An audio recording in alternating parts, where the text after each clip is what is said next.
Hello, salut à tous, j'espère que tout le monde va bien, ici c'est Christophe et aujourd'hui je vais te présenter, je vais montrer un process, une manière de faire qui est incroyablement valorisante, en tout cas pour toi. Je t'invite à la copier, clairement, tu fais uniquement un copier-coller dans ton business et tu vas voir que tu pourras viser, générer 10 000 euros de chiffre d'affaires par mois grâce à ça. Alors bien sûr là, on est dans une vidéo qui va parler principalement d'Amazon, Amazon FBA. Dans ce process, habituellement, c'est ce que j'explique, c'est ce que je montre et c'est ce que j'apprends à mes élèves de la formation. Et là pour le coup, moi j'ai décidé quand même de te la partager gratuitement parce que moi j'aurais bien aimé qu'on me partage ce genre d'informations quand j'ai démarré sur Amazon dans mes débuts.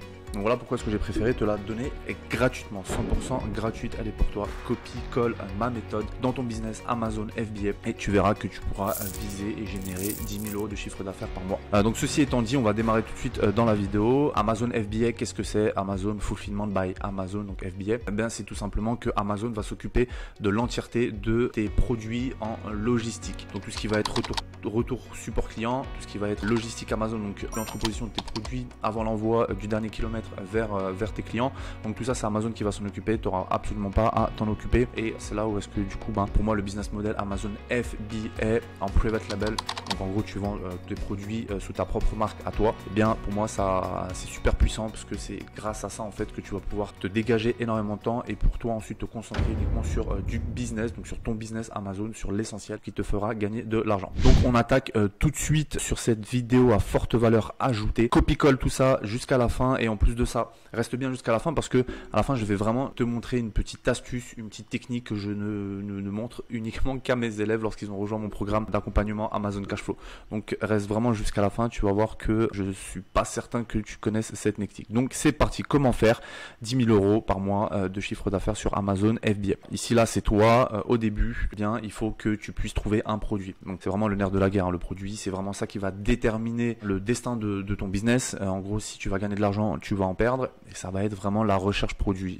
Moi j'estime à peu près entre 3 et 5 semaines une bonne recherche produit. Donc il y a des outils qui existent, n'hésite pas, sous la description il y a un lien sous la vidéo, je mets un lien pour Helium 10. Helium 10 c'est le leader aujourd'hui pour moi, incontesté, c'est l'outil principal pour faire ces recherches produits. Donc n'hésitez pas, il y a un discount, une promotion en passant par le lien directement. Donc voilà, vous allez démarrer par là, par rechercher son produit, mais il ne faut pas le rechercher de n'importe quelle manière. Il y a des méthodologies à suivre, il y a une stratégie à suivre et ça c'est vraiment très important. Déjà avant entre guillemets de trouver son produit, évidemment on va rechercher sa niche, donc on va trouver sa niche. Alors moi ici je t'ai mis du coup les produits, ou en tout cas les niches à éviter et les niches plutôt à partir, parce qu'aujourd'hui je suis légitime du coup à te proposer ça tout simplement parce que eh bien j'ai assez de recul, j'ai assez de background pour te dire ce qui peut ne pas fonctionner, ce qui peut fonctionner, ce qui peut ne pas fonctionner en avance. Donc notamment ici, donc en gros tous les produits qui sont trend tout simplement. Donc moi je ne recommande absolument pas de partir là-dessus. Ce sont tout simplement des produits comme les hand spinners, les produits de gym, etc. Voilà, tout ce qui va être éphémère et tout ce qui va être à la mode finalement. Tous les produits de beauté, cosmétique, clairement la barrière à l'entrée est vraiment trop élevée, il y a trop de concurrence. En face il y a de très gros concurrents, L'Oréal, GHD, Steampool, enfin voilà, dans le domaine de la beauté et du cosmétique c'est vraiment ça va être compliqué pour un débutant en tout cas de partir et se positionner sur ce type de marché. Les vêtements, moi je décommande totalement de partir sur du vêtement quand on est débutant, tout simplement parce que pour moi je vois deux principaux problèmes. Le premier c'est que tu auras énormément de variants et tu auras beaucoup de tailles, donc en termes de recherche fournisseur, logistique, envoi, etc. ça va complexifier énormément la tâche, ça va complexifier énormément ton business du démarrage, donc ça va être galère hein, clairement à lancer un produit assez rapidement parce qu'il faut du XXS, XL, L, etc. Ensuite tu auras énormément de retours. Le problème c'est que du vêtement, souvent les personnes elles achètent ça par impulsion, pas forcément qu'elles en ont besoin. La personne qui va acheter un t-shirt, elle a déjà des t-shirts, elle va juste acheter parce qu'elle a aimé ton branding, elle a aimé ton marketing, elle a aimé ton produit tout simplement. Le problème c'est que ils peuvent pas l'essayer, donc forcément ils vont l'acheter, l'essayer et le renvoyer parce que Amazon propose des renvois extrêmement rapides et donc les clients ne vont pas se gêner. Donc toi tu auras des taux de retour assez élevés à prendre en compte, ce qui va être assez dommage pour toi, pour ton business. Donc pour un débutant ça je le recommande pas du tout. Ensuite les produits comestibles, ce sont tous les produits tout simplement qu'on mange ou que les animaux vont manger. Ça il y a énormément de conformité, de réglementation à connaître, à prendre en compte. Ça moi je le recommande absolument pas. En plus de ça, ton client il va avoir Made in China sur un produit qui se mange, pas certain qu'il y aille quoi. Du coup je recommande pas non plus les produits cosmétibles. Ensuite tout ce qui va être bien évidemment accessoires téléphone. Alors je sais qu'il y a d'autres formateurs, il y a d'autres personnes voilà, sur internet, sur YouTube qui recommandent, qui partiront là-dessus. Pour moi, pour un débutant, je dirais que non, il y a trop de red flags. Déjà, il y a beaucoup de concurrence. parce que c'est très facile à aller sourcer en Chine, c'est très facile à concevoir et à envoyer, et donc forcément tout ce qui est facile, eh bien la masse y va, et forcément pour toi tu vas te retrouver noyé avec des centaines, des milliers, peut-être même des dizaines de milliers de concurrents, et pour toi, pour te démarquer, ça va être vraiment compliqué. Donc ça, je ne recommande pas du tout. Tout ce qui va toucher à la peau, toutes les crèmes, les gels, les masques, etc., tout ce qui touche la peau aussi, pareil, la conformité est vraiment très élevée, la conformité est vraiment très stricte là-dessus. Tout ce qui va être réglementation européenne aussi, pareil, il faudra remplir un cahier des charges vraiment précis. Enfin voilà, ça va encore une fois te rajouter beaucoup de barrières. Du coup, je recommande absolument pas. D'ailleurs, j'ai fait une vidéo qui va s'afficher là quelque part où je parle justement, où je partage une liste complète de tous les produits que je ne recommande absolument pas d'aller, voilà, que je décommande clairement. Produits de peau, donc voilà, donc la liste elle continue. N'hésite pas à regarder cette vidéo, tu pourras télécharger cette liste là gratuitement. Par contre, ce que je peux recommander, moi derrière, ça va être tout ce qui va être animalerie. Animalerie, clairement, c'est un très gros marché. Il existe encore beaucoup de sous-catégories qui sont sous-exploitées et tu pourras te positionner. L'animalerie, il faut savoir que les clients achètent par amour pour leurs animaux et sont prêts à dépenser des milliers d'euros tous les mois. Cuisine et intérieur aussi, il y a énormément d'opportunités là-dedans parce que c'est vaste. C'est les accessoires d'intérieur, les décorations d'intérieur, la cuisine, les salons, etc. Il y a énormément de choses à faire là-dedans et il existe encore des catégories sous-exploitées. Donc ça, vous pouvez y aller sans problème. Voiture et accessoires aussi, pareil, vous pouvez y aller. Tous les jours, les fournisseurs en Chine sont très inventifs. Ils nous sortent des produits du coup que vous pouvez inonder sur le marché et facilement les concevoir et les sourcer. Tout ce qui va être jardin aussi, tout ce qui est jardin, ça va être assez intéressant. Pareil, vous savez de quoi faire là-dedans, donc go. Tout ce qui est pratique, tous les produits pratiques, vous savez, tous les produits qui changent un peu la vie des gens, qui trouvent des solutions à des petites problématiques, tout ce qui est, voilà, les brosses, les cheveux, les trucs. Ça aussi, pareil, vous pouvez y aller sans problème. Pareil, la liste continue, donc n'hésitez pas à aller là-dedans. Donc une fois que vous avez du coup trouvé et validé votre niche, parce que c'est pour moi le plus important, eh bien on passe à l'étape suivante qui va être l'étude. Je rappelle un truc, quand on vend un produit sur Amazon, ou en tout cas quand on recherche un produit à vendre sur Amazon, eh bien il ne faut absolument pas s'en référer à son propre feeling personnel, mais au contraire, il faut faire une vraie étude de marché. Ça, je le dis souvent à mes élèves sur YouTube, à ma communauté. Il faut vraiment faire une vraie étude, c'est comme ça que tu sauras si ton produit va être viable ou pas. Si tu penses que ce produit-là que tu vas vendre, il est intéressant et qu'il va se vendre parce que toi tu l'as décidé, le marché s'en fout complètement. Ça va être un gros flop, ça je te le garantis. Donc une vraie étude de marché. Donc pour sa recherche produit, voilà pour moi les critères qu'il me semble les plus pertinents à prendre en compte quand on fait une recherche de son produit. C'est tout simplement le volume de recherche. C'est ce qui va déterminer si ton produit ou pas est demandé sur le marché. Il faut un minimum de 2, 3, 4000 volumes de recherche, donc 4000 fois que des clients ont tapé cette niche-là ou ce produit-là sur Amazon pour pouvoir y aller. Donc est passé au critère suivant, le CA global de la niche. C'est tout simplement, donc tout à l'heure je te parlais d'un outil Helium 10, et bien grâce à cet outil, il va pouvoir te donner justement une estimation du chiffre qui est généré par cette niche. Donc moi, je te conseille d'y aller quand c'est entre 50 000 et 200 000 euros par mois. Donc le CA du top 10 des meilleurs concurrents visait 3 à 6 000 euros par mois de chiffre d'affaires concurrentiel. Qu'est-ce que ça veut dire? Eh bien, tu vas prendre tout simplement le top 10 des vendeurs de ce produit-là, de cette niche-là. Tu vas en faire une moyenne. Si ils font entre 3 et 6 000 euros, à ce moment-là, go, tu peux y aller. S'ils font beaucoup plus, je te décommande d'y aller, tout simplement parce que certes, ils génèrent beaucoup de chiffres, sauf que toi, pour te positionner, il faudra que tu commandes aussi des grosses quantités, et donc toi, ça va te faire sortir beaucoup d'argent, beaucoup de trésorerie dès le départ, et ça, je te le recommande pas forcément. En dessous de 3 000 euros, ça commence à être trop faible, donc ça veut dire que typiquement, bien, même si tu es top vendeur, tu feras pas plus que 2-3 000 euros par mois de chiffre d'affaires, c'est pas intéressant pour toi non plus. Donc la bonne fourchette entre 3 et 6 000 euros par mois de chiffre d'affaires, c'est très bien pour un débutant. Ensuite, le nombre de commentaires. Si tu te positionnes sur une niche ou sur un produit où les top vendeurs, les 5-10 premiers vendeurs ont des milliers de commentaires, ont des milliers de feedbacks et d'avis clients, toi, quand tu vas arriver sur le marché, tu en auras zéro. Ça va être compliqué, encore une fois, de se positionner. Malgré qu'il existe des techniques et des méthodes pour du coup récupérer des avis assez rapidement, il n'y a pas de formule magique. Tu ne pourras pas avoir des centaines et des milliers d'avis en quelques semaines, malheureusement. La maturité du marché, c'est tout simplement si c'est un produit, du coup, une niche qui existe déjà depuis des années, et donc tu peux te positionner parce qu'elle a une croissance assez régulière et assez stable dans le temps, ou alors si c'est une tendance ou pas. Si c'est une tendance, alors ça c'est facilement vérifiable via Google Analytics, via Helium 10, et grâce à ça, du coup, tu vas savoir si c'est un produit qui est juste saisonnier, qui est un produit qui est de passage. Si par exemple ce produit-là l'année dernière faisait que quelques ventes par mois et d'un coup boum, en volume de recherche on passe à des dizaines de milliers, il y a de fortes chances que dans les prochains mois, eh bien ce produit s'essouffle. Donc ça va être un red flag. Attention. On passe au prochain critère, ça va être le prix de vente potentiel. Eh bien, il faut que tu puisses vendre ton produit entre 30 et 50 euros. Moins, je le déconseille clairement parce que tes marges vont être peu significatives, vont être trop faibles, et du coup pour toi derrière, après dégager une plus grosse marge, ça va être compliqué. Réinvestir, réinjecter ce que tu gagnes en bénéfice dans ton business, du coup ça va être compliqué, et donc commander tes prochains produits, etc. Donc prix de vente potentiel d'un produit entre 30 et 50 euros. Donc une fois qu'on a identifié, qu'on a benchmarké du coup et qu'on a identifié une niche, et bien là on passe à la partie fournisseur. C'est là où est-ce que tu vas pouvoir rechercher tes produits, les sourcer, et ça va être en Chine. La plateforme c'est Alibaba. Sur Alibaba c'est super simple, et bien voilà 2 exemples de produits. Donc ce sont des produits accessoires de voitures. Ce que je recommande, c'est typiquement d'aller acheter ces produits en Chine. En tout cas, le prix fournisseur ne va pas dépasser 7 euros. Il ne faut pas que tu achètes un produit à l'unité plus de 7 euros, tout simplement parce que derrière, 7 euros, tu ne pourras pas le vendre plus de 40, 50 euros. Ça n'existe pas sur Amazon. Donc typiquement, sur 5-7 euros, tu pourras les vendre entre 30 et 40 euros. Donc les marges sont relativement bonnes. Le cost of goods, donc ce sont les prix, le prix de ton produit à l'unité, mais qui prend en compte tous les coûts. C'est-à-dire que ton prix à l'unité, par exemple, tu l'as payé 5 euros chez ton fournisseur, mais à côté de ça va s'accumuler certaines choses, va s'accumuler le prix de la qualité du test que tu vas faire, donc du contrôle qualité sur ce produit-là. Tu vas aussi ajouter le prix de l'envoi, donc du shipping, que ce soit par bateau ou par avion. Donc tout ça, c'est finalement un calcul à prendre en compte, donc un coût à prendre en compte par unité. Et l'ensemble de ce coût-là, il ne faut pas que ça dépasse 10 euros maximum. Si ça dépasse 10 euros, red flag, attention, moi je n'irai pas. Le calcul est vraiment très simple. Le calcul est vraiment très simple. Vous prenez la totalité de votre marchandise qui va être envoyée dans les entrepôts, vous le divisez par le nombre d'unités que vous avez, et vous avez le prix du shipping par unité. MOQ, minimum order quantity. Donc on peut partir sur du 500 minimum. Je pense que plus au début, quand on est débutant, c'est pas forcément, sauf si vous avez beaucoup de trésorerie. Mais voilà, si vous voulez tester du produit, si vous n'avez pas trop de capital de départ, 500 quantités de produits au début, c'est très très bien. Une fois qu'on a trouvé son fournisseur, là on passe à la différenciation du produit, parce que c'est là où vous allez pouvoir faire la différence par rapport à votre concurrence. C'est là où est-ce que vous allez pouvoir du coup apporter de l'amélioration et de la valeur sur votre produit, et grâce à ça vous allez pouvoir vendre tout simplement parce que votre produit plaît plus que celui de votre concurrent.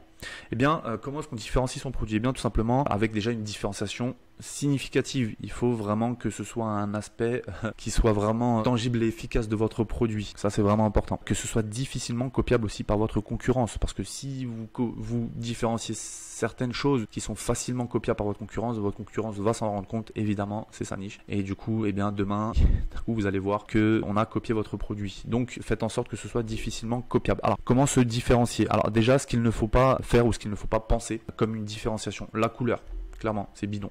Si tu te dis, ok, mes concurrents sortent une couleur noire, moi je sors une couleur rouge, c'est clairement pas suffisant. Alors oui, tu peux le faire, mais en apportant derrière d'autres modifications. La taille. Si tes concurrents sortent une certaine taille, toi tu sors une plus grande taille, non plus, c'est pas suffisant, c'est pas significatif. La forme, pareil. Clairement, je vois beaucoup sur YouTube des personnes qui disent oui, en apportant une couleur différente, une forme différente. Alors non, si ça change absolument pas le fonctionnement, si ça rajoute pas de valeur dans le fonctionnement principal de ton produit, aucune valeur exceptionnelle. Alors comment est-ce qu'on se différencie? Du coup, tu auras la qualité, vraiment. Pour ça, je vais te montrer juste après, et c'est ce que j'apprends du coup à mes élèves. Donc ça, c'est vraiment un tips cadeau, totalement secret que moi je fais. Je vais te l'apprendre, je vais te montrer comment on fait, donc reste bien jusqu'à la fin. La qualité, clairement, la qualité. Pour déterminer si ta concurrence fait des produits de mauvaise qualité ou pas, il y a des techniques et une méthodologie. On va voir ça juste après. Donc il y a la fonction en plus. Si tu arrives à déterminer et identifier une fonction que tu peux rajouter qui va potentiellement augmenter la valeur de ton produit, fonce. Ça, bien sûr, tu vois ça avec tes fournisseurs. Bundle. Le bundle, c'est quoi? C'est tout simplement que tu as un produit principal, tu vas venir à ramener un ou deux autres produits ou accessoires qui viennent en complémentarité de ton produit. C'est ce qu'on fait un bundle. C'est ce qui fait un bundle de produits, et grâce à ça, ça va augmenter considérablement la valeur de ton produit. Et ensuite, identifier un problème et apporter une solution. Donc, comment est-ce qu'on vérifie la qualité et l'identification d'un problème afin d'apporter une solution? C'est maintenant que je vais te dévoiler ça. Alors déjà, il faut savoir que si tu es resté jusqu'à cette partie de la vidéo, c'est que clairement tu es intéressé par le business Amazon, c'est que clairement tu veux développer, que tu développes déjà Amazon, et ça, top, super, franchement, je respecte énormément les gens qui font ça. Je suis derrière ces personnes-là, clairement, parce que je sais que c'est un business qui est beaucoup challengé. On se fait énormément challenger, il y a énormément de problématiques à gérer. Mais quand on applique les bonnes méthodes, quand on applique les bonnes stratégies, on peut aller très très loin et très rapidement. Donc déjà, si tu es resté jusque-là, c'est que clairement, tu as l'âme du sailor Amazon. Super. Donc, comment est-ce qu'on identifie?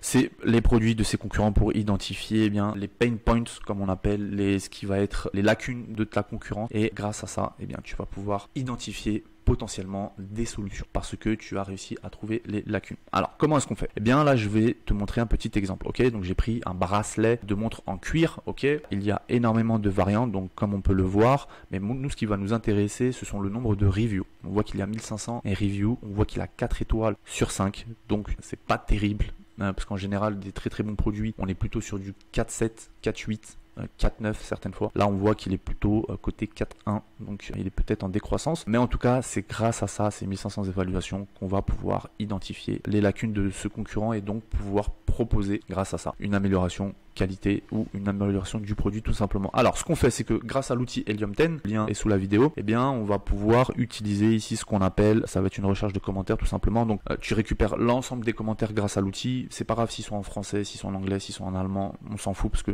des fois les produits sont vendus sur d'autres marketplaces, mais du coup on récupère l'ensemble des commentaires. Donc du coup nous ce qu'on va faire, c'est que bien tout simplement on va filtrer sur les mauvais avis. Donc on va filtrer uniquement sur les étoiles 1, les avis 2 et les avis en étoiles en 3 étoiles tout simplement. Donc une étoile, 2 étoiles ou 3 étoiles, c'est considéré comme un mauvais avis chez un client. Donc on récupère tout ça, on l'extrait sur un fichier Excel, spreadsheet, CSV, peu importe. Et du coup avec ça, eh bien ce qu'on va faire, c'est que on va faire une analyse de cette donnée. Je te rassure, on le fait pas à la main. Bien évidemment, on a des choses plus importantes à faire. Donc on va en faire une analyse. Grâce à cette analyse, eh bien on va en sortir les points négatifs et les axes d'amélioration. Ça, c'est pas moi qui le sors, cette donnée vient directement des clients. Donc c'est vraiment pour moi une information, une data vraiment précieuse, c'est de l'or en barre clairement.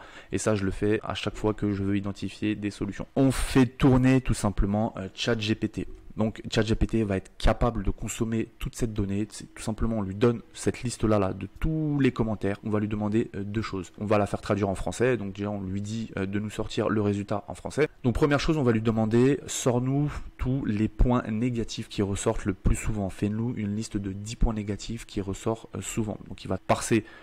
Il va dérouler toute l'information que tu lui as donnée et il va te sortir une liste de 10 points. Et deuxième chose, tu lui demandes tout simplement, réponds-moi en français et sors-moi une liste de 10 axes d'amélioration grâce à ça, enfin sur la liste que je t'ai donnée. Et pareil, il va te sortir 10 points d'amélioration. Toi, tu auras à lire, tu fais ton analyse et tu vois où est-ce que tu peux du coup apporter tes améliorations. Donc c'est exactement ça que je fais. Grâce à ça, on va pouvoir identifier les points faibles de nos concurrents, on va pouvoir identifier les points forts de nos concurrents. Donc bien évidemment, les points forts de nos concurrents, il faut que ce soit dans ton produit, ça c'est obligatoire. Les points faibles de ton concurrent, il faut que tu les transformes en points forts de ton produit. Donc ça à voir directement avec ton fournisseur. Tu vas avoir les axes d'amélioration pour ton produit, ça aussi pareil, ça va être à travailler avec ton fournisseur et tu vas comprendre ce qu'attendent réellement les clients de cette niche pour ce type de produit. Donc ça vraiment c'est une information que je te donne totalement gratuite, donc n'hésite pas. Prends-la, consomme-la et applique-la directement. Donc une fois qu'on a identifié ça, et bien là on passe à la partie marketing. La partie marketing c'est aussi une étape très importante parce que avant tout un client n'achète pas un produit, il achète une photo, il achète une vidéo et c'est là où ça commence à devenir intéressant. Donc dans la partie marketing, qu'est-ce qu'on a? Eh bien on a trois choses. On a l'organique, alors on a le PPC. Le PPC c'est le pay per click, donc c'est la publicité payante sur Amazon. On a l'organique et on a la base email. Eh bien, pour ces trois-là, il existe des techniques, bien évidemment. Donc, le PPC, la publicité, c'est tout simplement la publicité que tu fais tourner dans Amazon et en extérieur d'Amazon. C'est via le dashboard, donc PPC sur Amazon. Grâce à ça, tu vas pouvoir gagner en positionnement. Grâce à ça, tu vas pouvoir avoir de la visibilité sur tes produits et tu auras une certaine vélocité de vente. Donc voilà, des ventes constantes. Bien sûr, le but c'est de dépenser moins que ce que ne te rapporte cette publicité et le nombre de ventes. Ensuite, il y a la partie organique. La partie organique, c'est bien, plus tu fais tourner tes publicités, plus tu vas monter, plus tu arrives sur la première page, plus tu arrives sur la première page, plus tu as de visibilité. Plus tu as de visibilité, plus tu as des clients qui viennent de manière organique et qui tombent sur ton produit naturellement. Et donc, tu vas faire beaucoup plus de ventes parce que tu vas avoir beaucoup plus de reach. C'est-à-dire que tu auras une meilleure visibilité. Donc, ton BSR va augmenter. C'est le best seller ranking, c'est la note, le score que te donne Amazon sur ton produit en fonction de la position que tu as. Et bien sûr, derrière, tu vas pouvoir te dégager des badges Amazon. Donc, alors la publicité, ça ressemble à ça, typiquement. Donc, je pense que vous savez déjà si vous êtes client chez Amazon. Ensuite, si vous avez un de ces badges, clairement, eh bien, chapeau, croyez-moi, vous allez démultiplier vos ventes et c'est le but quand on est top vendeur. Vous voyez ce petit choix d'Amazon, best seller ou ce petit badge numéro 1. Eh bien, ça, tout ça, c'est parce que vous avez fait tourner de la publicité, vous êtes arrivé dans les premières positions, vous faites beaucoup de ventes et derrière, Amazon vous l'attribue de manière automatique. Et ensuite, la troisième manière, ça va être la base email. Alors, pour faire augmenter sa base email, il faut utiliser pareil des petites techniques parce que Amazon est clair là-dessus. Ce sont les clients d'Amazon, ce ne sont pas vos clients. Et donc, il faudra utiliser des petites techniques pour justement récupérer les emails de vos clients. Et les emails de vos clients, eh bien, ça va vous servir grandement pour la suite. Donc, comment est-ce qu'on récupère ces emails? Grâce à un lead magnet. Un lead magnet, c'est tout simplement quelque chose que vous allez offrir à votre client en fonction d'une adresse email. La technique va être bien d'apposer un QR code directement sur votre produit, donc à l'intérieur de votre packaging. Comme ça, vous écrivez voilà, super cadeau gratuit pour toi ou scanne-moi pour récupérer ton cadeau. Enfin, peu importe, cherchez voilà votre phrase d'accroche. La personne le client quand va du coup scanner ce QR code, donc quand elle aura reçu votre produit, elle scanne le QR code, elle tombe sur une page, donc sur votre page à vous, et enfin voilà, après vous lui offrez ce qui vous semble le plus pertinent, une vidéo d'explication, une vidéo avec des tips et des recommandations par rapport à votre produit, un e-book gratuit téléchargeable. Enfin voilà, vous mettez en place ce petit système et ensuite bien pour le télécharger ou pour récupérer la vidéo ou le e-book, bien votre client doit mettre son adresse email, son nom, son prénom. Et du coup, vous allez alimenter comme ça les emails de votre client petit à petit, de vos clients petit à petit. Et grâce à ça, vous allez pouvoir du coup derrière créer des séquençages email, vous allez pouvoir fidéliser vos clients et vous allez aussi faire la promotion des futurs nouveaux produits que vous allez vendre. Et je trouve ça super puissant parce que ça va être un échange de valeur. Donc déjà, vous allez faire plus que la moyenne des vendeurs qui font ça sur Amazon. Donc il y en a beaucoup qui ne le font pas clairement. Vous derrière, eh bien, vous allez valoriser votre marque par rapport à votre client. Donc votre brand name va être plus intéressante pour votre client parce que vous allez lui offrir quelque chose gratuitement, une vidéo d'instruction, une vidéo de voilà comment utiliser mon produit. Vous allez leur donner, je sais pas moi, les 10 astuces pour maigrir si vous vendez, je sais pas moi, une ceinture qui permet de maigrir, peu importe. Et du coup, vous allez tout de suite faire augmenter la valeur de votre brand. Donc voilà, c'était vraiment ça que je voulais partager avec vous. N'hésitez pas, vous avez un lien dans la description. Si ça vous intéresse, téléchargez cette cartographie, c'est totalement gratuit. N'hésitez pas. Pour la partie publicité aussi, j'ai fait une vidéo qui est totalement gratuite où j'apporte énormément de valeur, où j'explique étape par étape comment setup et créer ses publicités, comment comprendre la donnée qu'il y a dedans pour un débutant. Et c'est totalement gratuit, donc n'hésitez pas, il y aura le lien quelque part sur la vidéo. Mais en tout cas, voilà. Si vous voulez cette petite cartographie gratuitement, donc cliquez sur le lien dans la description. N'hésitez pas, mettez-moi en commentaire aussi si vous avez apprécié. Si vous voulez plus de vidéos de ce type-là ou de n'importe quel autre sujet, je peux tout couvrir sans aucun problème. Donc voilà, tout ça c'est gratuit, c'est pour vous. J'ai préféré vous le donner gratuitement pour vous apporter de la valeur parce que je trouve que c'est super important, surtout quand on est débutant. Eh bien, n'hésitez pas. Lâchez un like, ça fait toujours plaisir. Abonnez-vous aussi à la chaîne pour voilà, moi aussi me motiver plus à développer la chaîne pour vous sans aucun problème et de manière totalement gratuite. Donc n'hésitez pas et je vous dis à bientôt dans une prochaine vidéo. Salut.